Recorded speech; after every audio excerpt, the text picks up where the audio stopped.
My question regards financial institutions and the potential of collapses, and how is Berkshire protected, and how can the individual investor protect themselves against potential bank failures, stock brokerage failures, and things like that?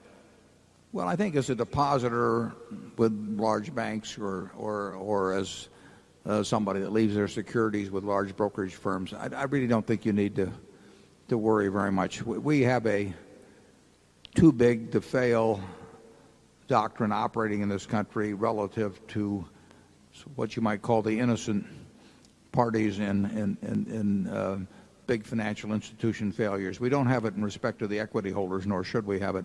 But I would not, I don't worry about leaving my securities, my personal securities, or for that matter, Berkshire securities, with the large securities firms. I don't worry about my bank accounts at big banks. So, but you're talking cash accounts. Yeah, cash accounts. Not margin. Yeah. And but if you, in terms of owning the equities of companies like that, or in terms of the fallout, the big thing that will, really the only way a smart person that's reasonably disciplined in how they look at investments can get in trouble is through leverage. I mean, if somebody else can pull the plug on you during the worst moment of some kind of general financial disaster, you go broke. And Charlie and I both have friends that have, where that's happened to them. But absent leverage, and absent just kind of going crazy in terms of valuation on things, the world won't hurt you over time in securities. I mean, you won't be subject to the financial cataclysms that they don't need to do you in. If you have any more money during periods like that, you buy. Berkshire, I think, is an extraordinarily strong position in respect to any kind of a financial cataclysm. I think we would be definitely the last man standing and then some.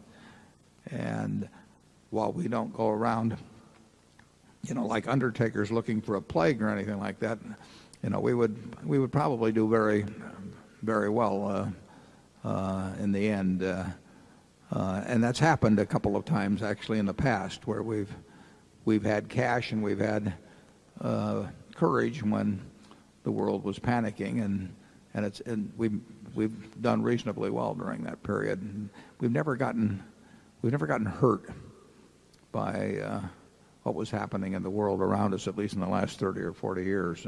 Charlie?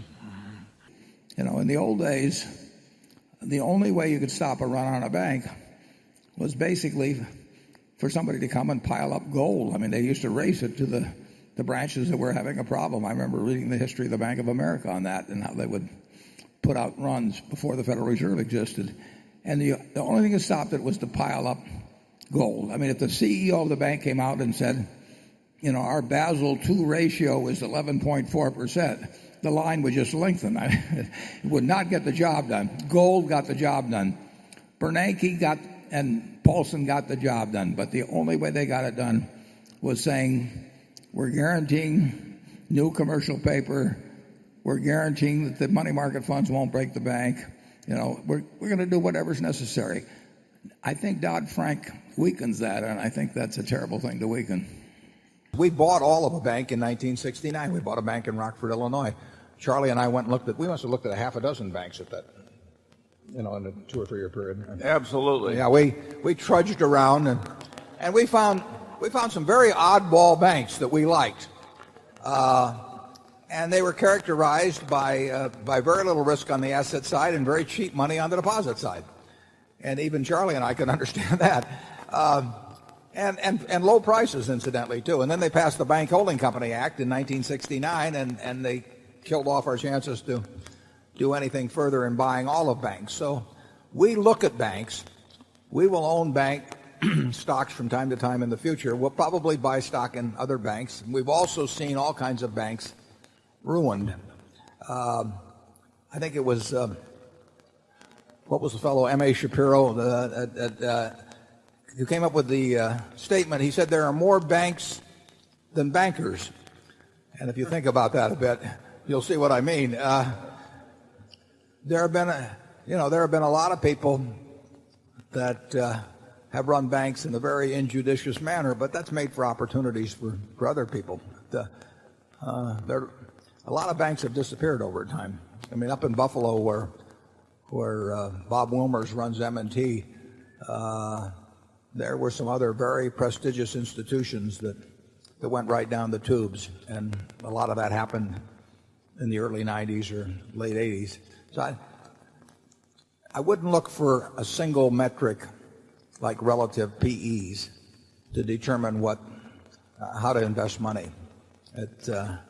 You really want to look for things you understand and where you think you can see out for a good many years in a general way as to the cash that can be generated from a business. And then if you can buy it at a cheap enough price compared to that cash, it doesn't make any difference what the name attached to the cash is.